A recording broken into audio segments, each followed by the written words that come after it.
let's talk about a movement that completely changed conversations about power, justice, and relationships.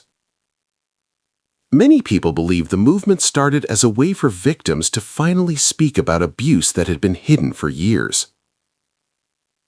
Some of these victims carried emotional scars for decades because no one believed them when they first spoke out.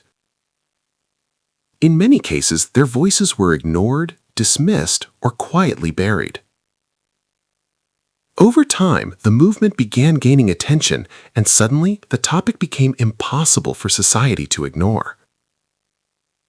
But as the spotlight grew brighter, the story began to change. Instead of focusing on ordinary victims, the media began focusing heavily on celebrities and scandals. This shift created an important debate. Did the original purpose of the movement get overshadowed by fame and politics? Some critics argue that once large institutions and media narratives became involved, the conversation changed dramatically. The focus moved from solving problems to creating headlines. Meanwhile, workplaces across the world started rewriting their policies. Companies created strict harassment rules to protect employees from abuse. And protecting people from harassment is absolutely necessary. Anyone who abuses their power should face serious consequences. However, critics say that sometimes the rules became so broad that people started feeling confused about what is acceptable behavior. When policies are unclear, misunderstandings can easily happen. And misunderstandings can have very serious consequences in modern workplaces. A single accusation today can damage a reputation, a career, and sometimes an entire future. Because of this risk, some men say they have become extremely cautious about interactions at work. Simple conversations, compliments, or friendly gestures now feel like potential risks. Some even say they avoid unnecessary contact entirely. Their logic is simple. If you can't misunderstand someone you never interact with. But this strategy creates another social problem. What happens when two groups in society slowly stop communicating with each other? Workplaces can become colder and less collaborative. Social environments become awkward and distant. Instead of improving trust, people begin operating in fear, saying the wrong thing. Some observers say this situation reveals a deeper issue in modern culture. Social media has amplified conflict between men and women. Every disagreement becomes a viral debate. Algorithms reward outrage, not understanding. And slowly, trust between people begins to erode.